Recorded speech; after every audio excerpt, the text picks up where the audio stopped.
everyone. I am Adrian Bowens. And I'm Nicole Bowens.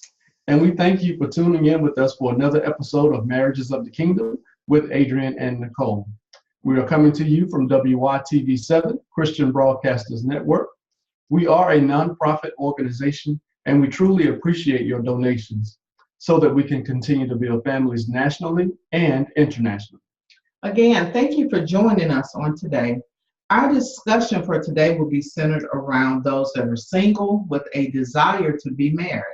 Now, for those of you who are like our friend Paul, this episode may or may not be for you.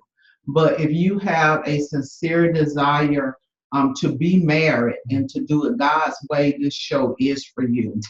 If you have that desire to continue to serve God and do it arm in arm with your husband or wife, please stay tuned with us to the end of this show. We're going to give you some tips and some tools to work with to decide if you are ready for marriage. Because one of the main things we need to understand, whether man or woman, because we want to be married does not mean that we're actually prepared and ready for marriage. And so those are some of the things that we do want to discuss today with you.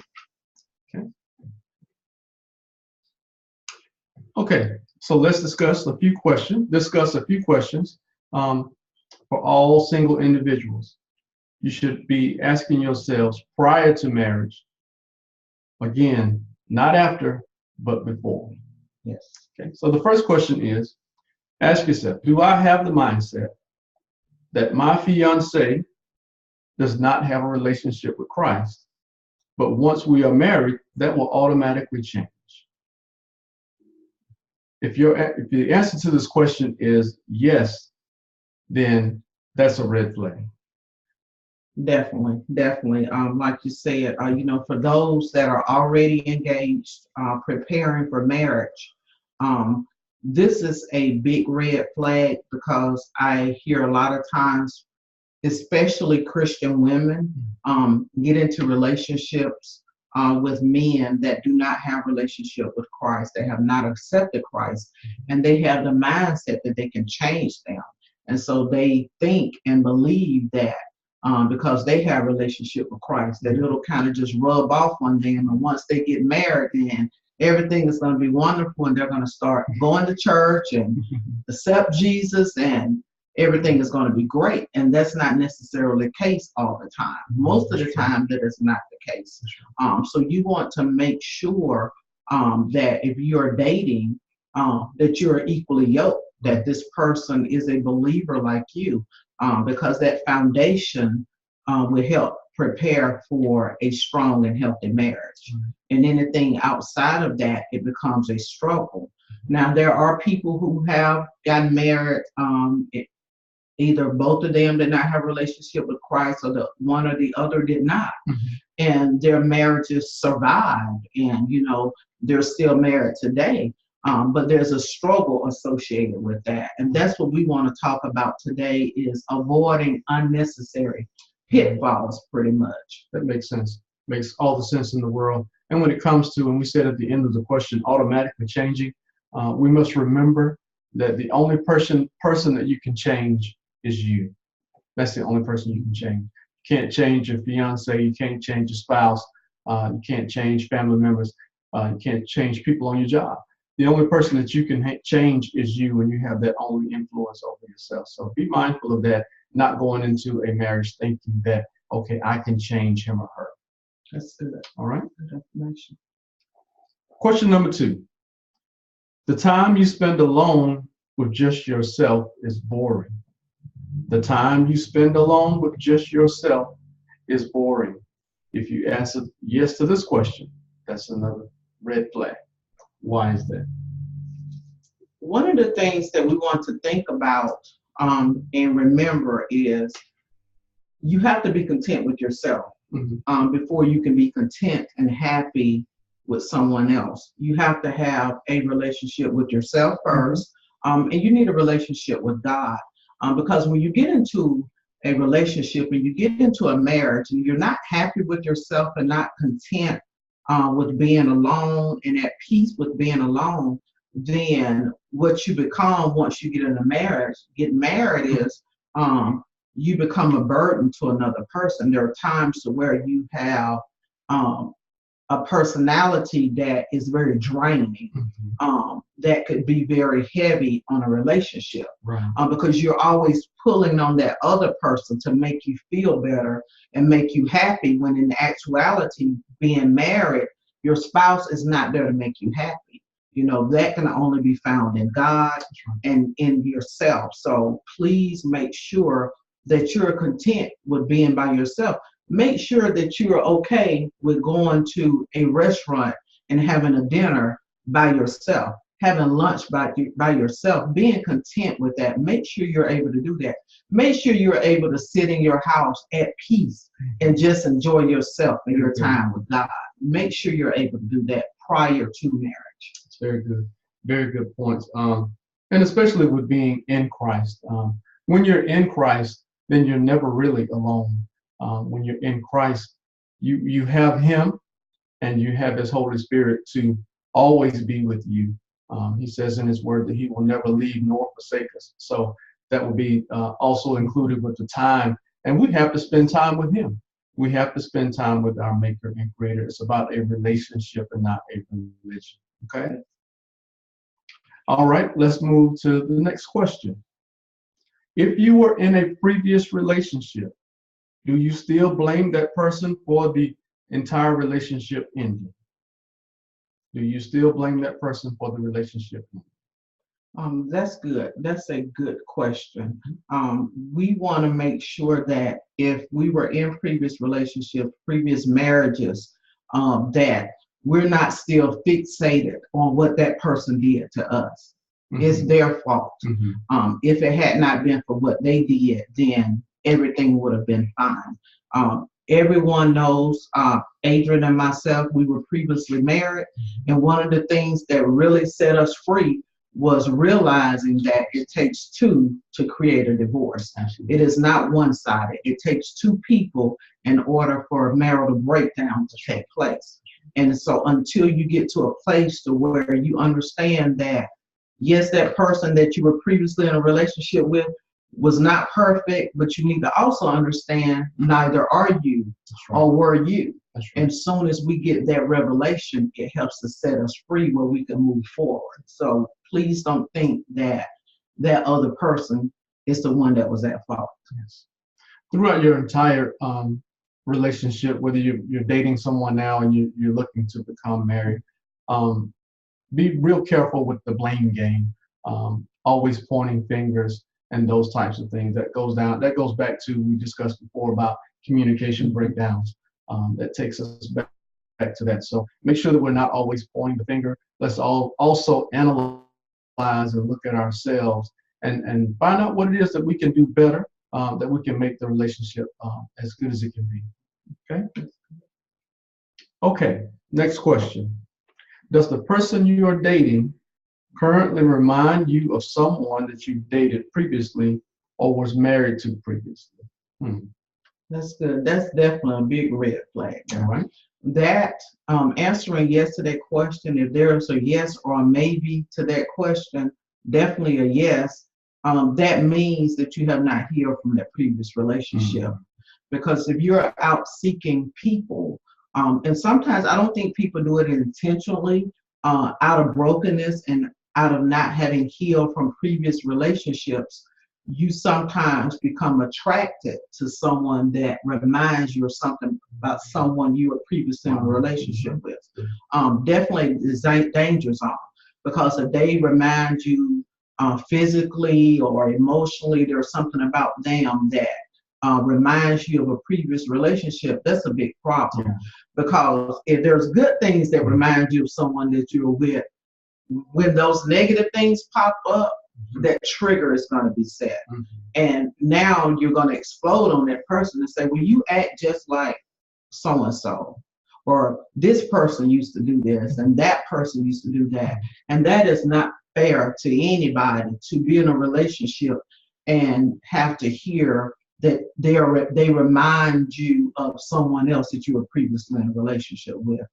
So definitely make sure you heal to where you are not out seeking people intentionally or unintentionally that remind you of previous relationships. Very good. Very good that you said it toward the end, whether you're looking for them intentionally or unintentionally. Sometimes if we haven't healed, we're going to discuss healing a little bit more as we go through the segment. But if you're looking at someone and you haven't fully healed, sometimes you can look at the other person and unintentionally, you don't even know it. You're not even knowing that you're thinking of this person. You're not looking at them this way, and it just happens because that's still a part of who you are. So the healing process must take place. Yes, definitely. Okay.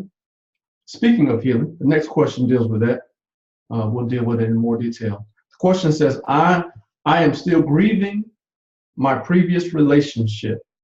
I am in the process of healing, but I am still grieving my previous relationship. That's good. Definitely, if you are still in the process of grieving or have not began the grieving process, please do not go from one relationship to another. Absolutely. That is a disaster waiting to happen, definitely. You don't need to be in the process, like I stated, either, because if you're in the process, you have not fully healed. You have not fully dealt with the breakdown of that previous relationship. And so now you're going to enter a new relationship, new name, new face, possibly new location, but you're going to have the same experience because you have not dealt with the things that caused the previous relationship to break down. Right. So please make sure that you go through a healing process, and that you'll know when you're healed if you hear this person's name and your face doesn't get all torn up and something negative doesn't come to your mind automatically when you hear that person's name, being said. So make sure you heal. And one thing we want to realize too, we've been in previous relationships that may have ended, but just like Jesus saved you and changed you, he can do the same thing for your ex. Right. So keep that in mind, that, if Jesus works for you, he can work for them too. So, we don't want this to be a one-sided thing. So make sure you spend time with God. If you need counseling, go to counseling. Right. If you need someone, and you can go to God, but if you need something tangible where you can sit down, in a setting and discuss the things that you felt broke you previously, sit down with a counselor and deal with those things, because that is very important. That's very important. It's very good. Very good. You said something about when you were talking about Jesus being Jesus to us all. His word tells us that he's not a respecter of persons, meaning that he doesn't pick and choose based on our ideology or theology. He doesn't pick and choose based on our weight size or our height or the color of our skin. He chooses all of us, all of us. So if he chooses to heal one person, he can heal the next person. As we're going through the healing process, we have to understand at this time, this is the best time for us to really get into the face of God and not the hand of God. So we have to get into his presence. We have to seek his face.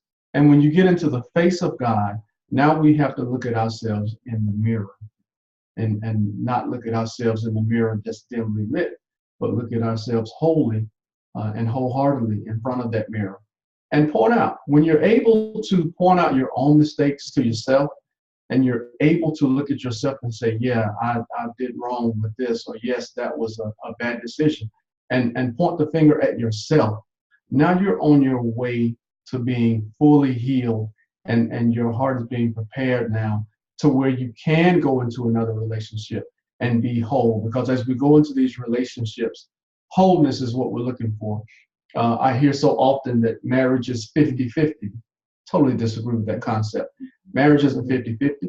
Marriage is 100-100, which means each individual has to bring 100% of themselves to the table. 100%, not 80%, not 30%, not 50%, 100%. We can't go to the relationship saying that I'm gonna hold this 10% back just in case. And we hear that a lot nowadays. People are wanting to hold on and say, well, If it don't work out, oh well, I tried. And let's just get 3 months, 3 months, then we just get divorced in 3 months. That's not the case. We certainly do not. We're not advocates of divorce, but we're advocates of healing and going through the marriage process the way that God intended for it to be. And like you said, healing is the key, because healing builds that foundation for that relationship that you plan on going into, for that new marriage that you plan on going into. So you want to make sure that you have a foundation. Healthy marriages are built on healthy and strong foundations. Right. So if you don't have that foundation there, you can't build your marriage on quicksand and expect it to stand. So you want to make sure that you have a solid foundation, and part of that foundation is making sure that you have relieved yourself of previous baggage from previous relationships. That's Absolutely. Very important. Correct. And then one of the things also, another question is, ask yourself, do you feel that once you get married, you will be happy? That once you get this husband or wife, that you're going to be happy? Ask yourself that question. If the answer to that question is yes, that's definitely a red flag. Okay. And again, we had talked about being happy. Don't look for someone else to make you happy, or you're dependent or codependent upon your spouse making you happy. Happiness, again, is an emotion. So you have to go through life, and each individual it's a choice. I choose to be happy because I'm happy. I don't choose to be happy because I'm married. So the whole time that I'm not married, are you saying that you're not happy? Think about it. Think about it. That is good. That is good. Like you're saying, you want to make sure that you're happy because you're just happy. Not because that person is there. Not because, okay, it's the difference between your spouse being on the way home from work and you get excited. Right. I get excited Yes. when my husband is on the way home from work. That excites me. But there's a difference between having that excitement and you're miserable when you don't see that person. You're just miserable. Yeah. That's a problem. Yeah. Make sure that you're content with yourself. It is so important in marriage to be content with yourself. And you mentioned earlier about marriage being 100 instead of 50-50. That's so true, because you want to come in as a whole person. You don't want to come in as a half person. You don't want to come in with broken pieces, because now it takes even longer, if at all, for you to build a strong marriage. The key to this is take your time. If you have any doubts, if you have any questions, make sure that you pay attention to those red flags. Go to counseling. It is so important to go to premarital counseling prior to getting married. That is very important. And I know a lot of people, I think sometimes, we have people that enter premarital counseling with us thinking that, okay, premarital counseling is okay. It's like a check mark saying, okay, I did premarital counseling, we can get married. There have been instances where, we've had to tell couples that they were not ready for marriage. And if you are in counseling with anyone and that's the case, make sure that you have that conversation with whoever is counseling you, because that's one of the things that needs to be addressed if you're ready for marriage or not. And if they tell you that you're not ready for marriage, don't get upset. Thank God for that. Step back and evaluate the situation to decide, do you need to marry at this time, and do you need to marry this person? That's the purpose of premarital counseling. So make sure that you do that prior to marriage. Very important. Very good. Okay. Another thing, a question is, there are some things that I'm unwilling to change. Are you one of those people that have that mindset that says, there are some things that I am unwilling to change, and he or she would have to just deal with me just as I am. They can take it or leave it. If that is your mindset, you definitely do not need to be married. Absolutely correct. Absolutely correct. in marriage, it is give and take. It's give and take. And sometimes, and people criticize this word, but in marriage, there's such a word that's called compromise. Compromise. Sometimes you may end up doing things that you may not necessarily not want to do, but it may not be that important to you. But if it's important to my spouse, then I should be willing to compromise and say, okay, I digress. Let's go ahead and do whatever it is. So make sure that we don't have the mindset, and not just the mindset, because I'm gonna call it what it is. It's an attitude, and we can't have a bad attitude saying, well, I'm me, and this is who I am, and I can't change. You can't change me, and you don't take me like I am. You know, we can go on and on and on with those things. So let's back up a little bit and make sure that we get to the place to where we can compromise and we can love our spouse the way they should be loved. Yes, and change is inevitable in marriage. Right.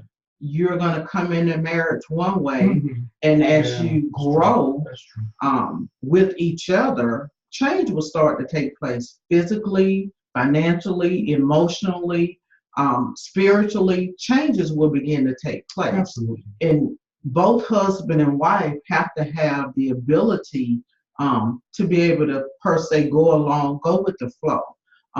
Change, be willing to change, Mm-hmm. be okay with changing because it's needed. As you get older, as you begin to grow in different ways, you may realize there are some things that you liked when you got married at 26 years old that at 40 you're not necessarily going to like. That's not going to be okay for you. Your mindset is different at that point. So everybody in the marriage, husband and wife, have to be willing to change. Absolutely. Be okay with changing, and most of all, be okay with your spouse changing. Because understand that person that you marry is not going to be that same person 20 years from now. Absolutely. And so don't get upset when they start changing and they start liking different things and want to do different things, because they are changing. You should be changing. Absolutely. So please do not have a mindset of this is the way I am and I'm not changing. You know, we've been doing this for 10 years and we're going to keep doing it the exact same way. If it's not broke, don't fix it. You know, there are some things that are broken. You don't necessarily realize that they're actually broke. So have the mindset that you're okay with compromising, just like Adrian said, that you're okay with compromising for the betterment of your relationship. That's important. Another question. Ask yourself this. I am unsure of my purpose in life, but as soon as I get married, I'm going to know my purpose, and I'll find my purpose, and my spouse will help me find my purpose as soon as I get married. That definitely does not need to be the mindset that you have, because you really, truly need to know your purpose prior to marriage. Have a plan, have goals, know what it is that you're called to do. That is very important. Right. Very good. Very good. Know who you are. Know who you are. Inside and out. Even if you're not the best you that you can be, at least you have a sense about and have an idea of who it is that you are and who it is that you are becoming. So you're not looking for outside help, but you're looking to yourself, and you're also looking to God to help you build and help you decide who it is that I am before I get into a marriage. And again, it goes back to, like we said earlier, you don't want to get into the marriage and then become a weight or a burden to your spouse. Always asking them, what do you think? Am I right about this? How do you feel? It's good to have their opinion, and that's okay. But at the same time, it should not develop who it is that you are. Yes, definitely. That's good. That's good. Another question is, that's a big issue. One of the biggest reasons for divorce is finances. Okay. Make sure you discuss finances. Make sure you have that information intact. Make sure that you know your spouse's or future spouse's financial status. We had a Minister Tammy on our show last week, and she was saying we're so quick. A lot of times people are so quick to jump in relationships, and you don't even know that person's credit score. You don't know their spending habits.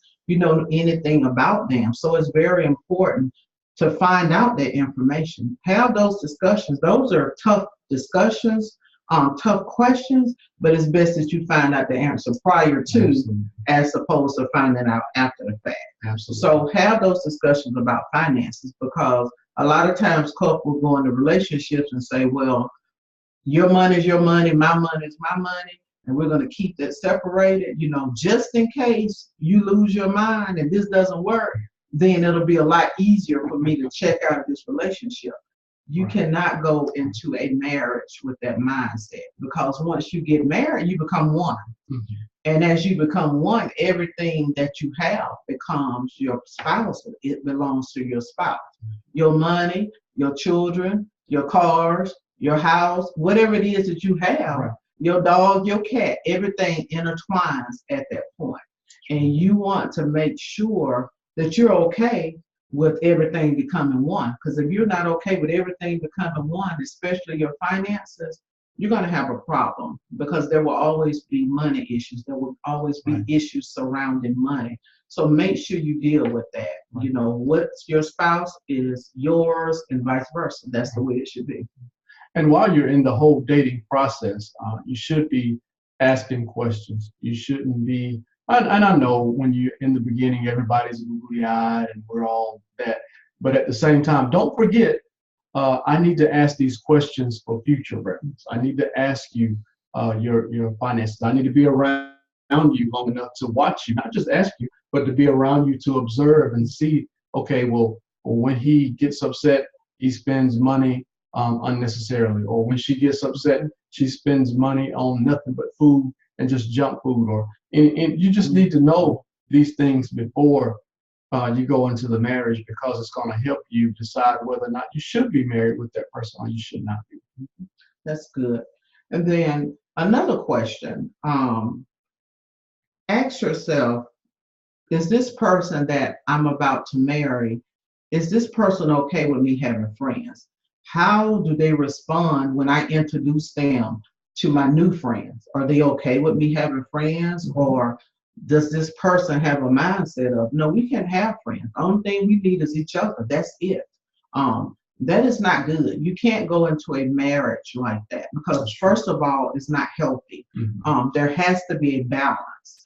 Each of you had individual lives before you met each other, and each of you are going to have friends. And your spouse has to be okay with you having friends. Your spouse has to be okay with you going to have dinner with your girlfriends, vice versa. Wives, you have to be okay with your husband going to watch a baseball game with his guy friends. You have to be okay with that.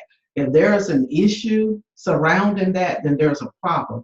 Now, definitely you want to make sure that these are friends that bring life to your spouse as well as your relationship. That's important. No, you don't want them hanging out with anybody and everybody that have behaviors that are not conducive to married life. You definitely don't want that, but you want to have that balance to where it is okay for them to have friends. If you're dating someone and they're like, well, I don't like that person, and they don't like your sister, and they don't like your mom, and don't like your dad, they just don't like anybody that's around you, that's a big red flag. That is a problem. If they have a spirit of jealousy to where they're jealous about everybody that you're around, that is a problem. So make sure you do not enter a relationship like that, because that can be very draining. That can be very stressful on you and that person as well. So make sure that's not the situation. Very good. It goes back to, again, ladies and gentlemen, that we have to set structure and set boundaries from the beginning of the relationship. If you know that you're looking forward into moving into a future with this other person, then we have to set those boundaries. We have to ask those questions, important questions, and find out, okay, can I deal with this or can I not? Is this a deal breaker? Find out what are deal breakers. Some people can do several different things and it's okay. Other people are a little bit more reserved and say, okay, well, no, I can't really deal with that. So you have to understand to set those boundaries and ask those important questions